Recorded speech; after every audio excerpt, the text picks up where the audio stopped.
Hi guys! Nandito ako ngayon sa aking makina. And for today's video guys, ay gusto kong i-share sa inyo naman kung paano ako gumawa ng punda, ng unan, or yung tinatawag nating pillowcase. So ayan guys, ang gagawin ko ngayon ay large na punda na may sukat na 18 by 28 inches. Ayan. So ayan guys, let's start! So ayan guys, start na natin. Ayan, excuse lang muna. Excuse! So ito guys, ang gagamitin nating tela. Ito ay Canadian cotton. Ilalatag natin ang tela. Yan, nakaharap yung right side. Yan, ito yung right side, ito yung left side. Yung likod, dito yung harap. And then, ilalagay natin, ubusan mo natin yung makina.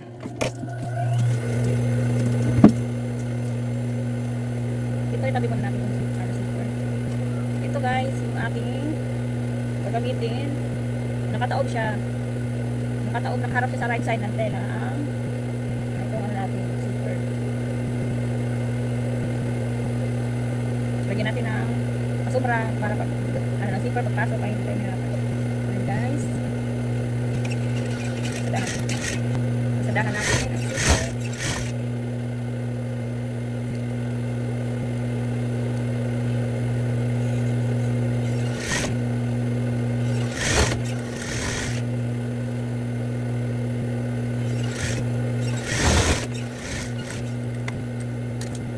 Ayan.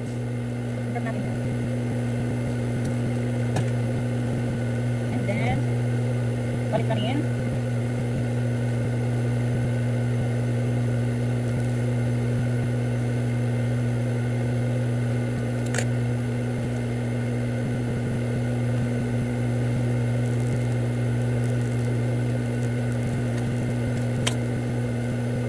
Sukat tayo dito ng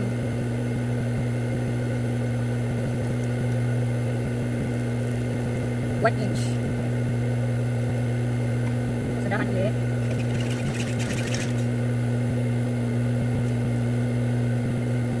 Kailangan ano sila, same nasukat sa baba.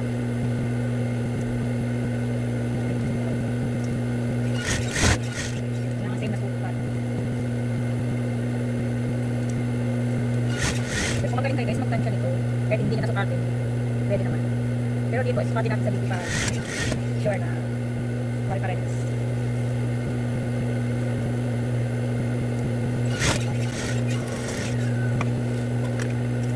Ito guys yung ano natin. Ito yung pagtaklog sa zipper. Ayan yung loob niya.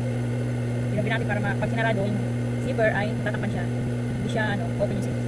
And then balik ka rin.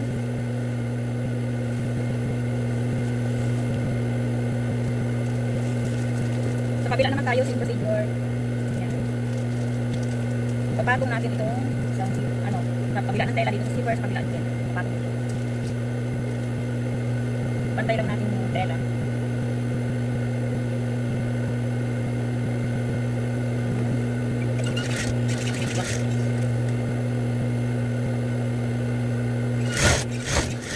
Mababa ang light ng ilaw naman.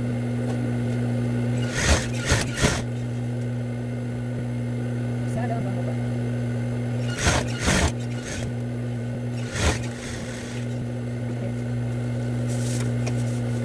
Tapos na nakabit na yung zipper. Ayan na.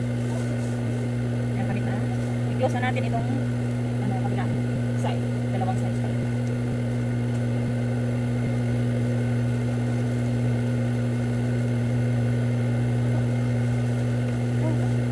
Well, sukatan na natin ang ano, 3 inches. Para pare-parehas. Table pen. Ipin niya, table pen. Para pare-parehas siya 3 inches sa taas.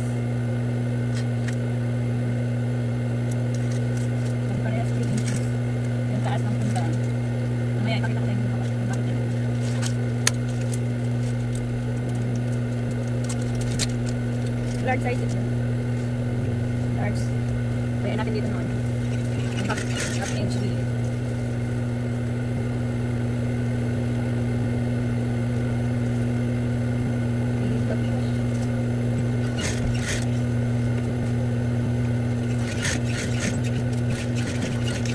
Ilang dito maigi sa zipper. Putol. Ilang na maigi sa part ng zipper para hindi siya masira ako. Hindi mabulit yung side. Uy! Uy, bunit yun. Ako pala sinulit.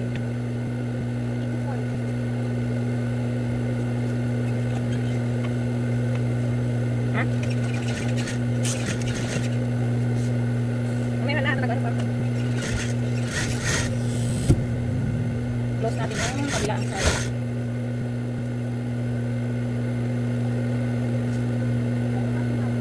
Nasulat ang number? 19? Meron. Cash in, cash out. Sige. So, ayan na-close ang kabilang side. Antayin na.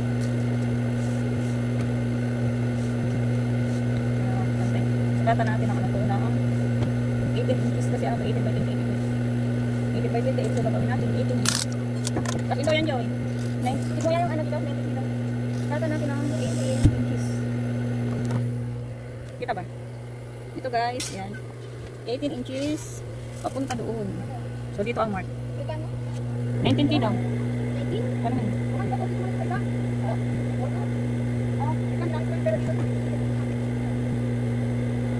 Mark natin ang 18 inches pare-pareha sa atas para pantay-pantay ang sukat.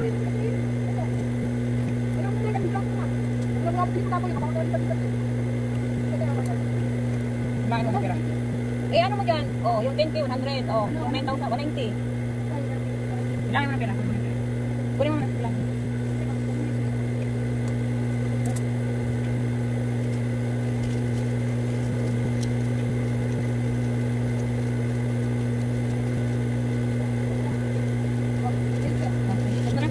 Ano mo na? Nagpag-Gcash. Ano mo na?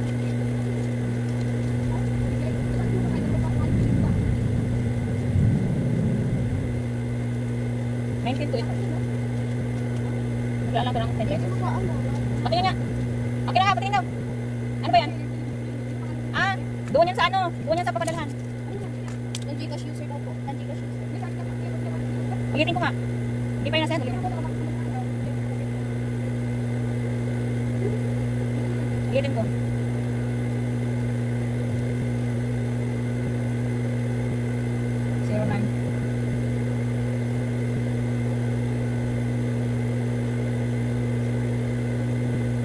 Bakit ng Gcash user nalabas?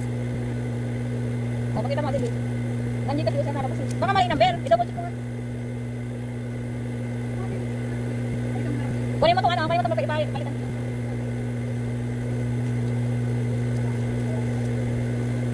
Tapusin natin pagsukat. Ayan. Namarkahan ko siya para pare-parehas yung 18 inches. Ulitin mo tayo. Ito na.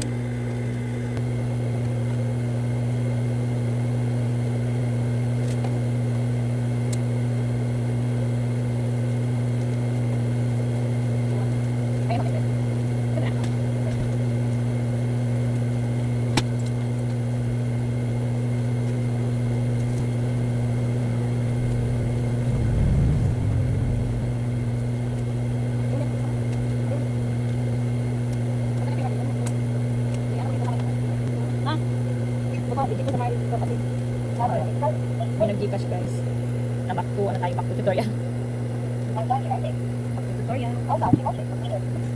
May nag-Gcash kasi 19K. Kaya mamalikitik ko. So ito na guys. Ha? Pwede sabon? Meron doon. Ha? Meron doon. So ito na guys. Ito na.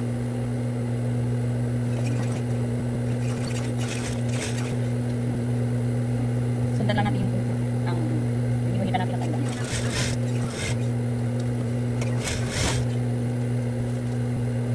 Kita. Hindi ko alam kung mali na. Kita dyan.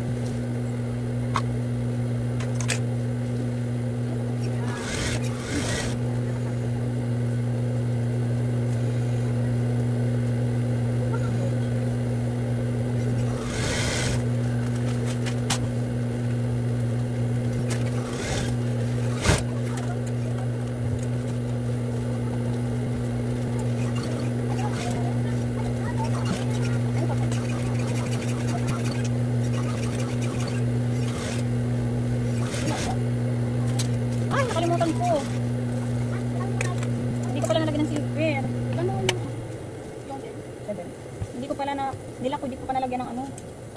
90 na po. Hindi ko. Ikabit na. Zipper, nakalimutan eh. Kalimutan ikabit yung zipper. Kaya, ibuksan ulit. Ito yung nalagay natin zipper. Nilagay na natin. Nakalimutan ko nalako na. Hindi pa pala nalagay yung zipper. Kaya ayan. Pinastas ko muna yung gilid.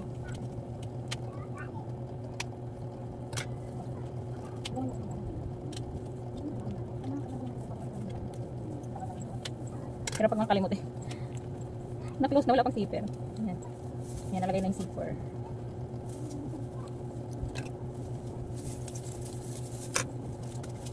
Ayan, kapitan ng zipper. 180 na po.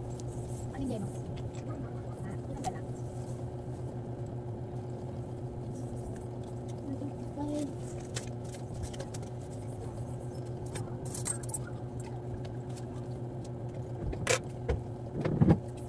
Ayan na, napasok ang zipper. Nasa loob na. Ayan na, babalikan natin. Ilak ulit natin. Ilak na natin kasi nakabit na yung zipper. Ayan. Ilagay na. Nakalimutan ilagay. Ilak na natin ang gilid.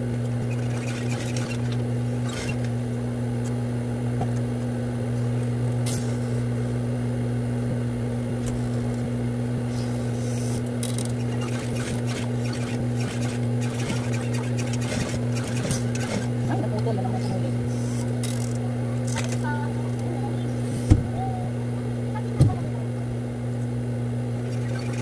Buto lang sinuli. Nabigat kasi yung zipper.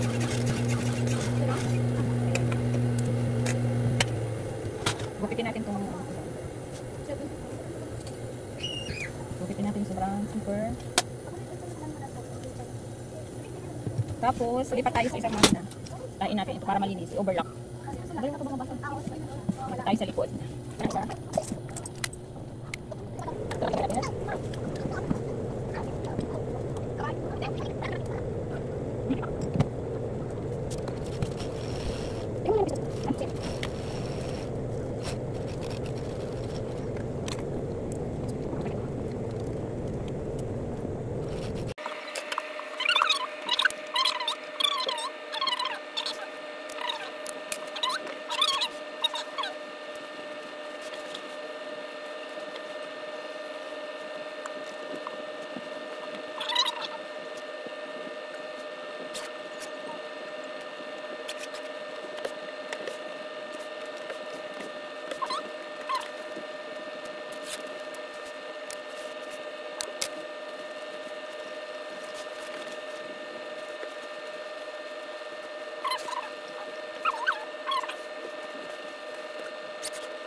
Ito naman yung isa. Yan. Nandito yung zipper, ilalim. So, guys. Ang punda.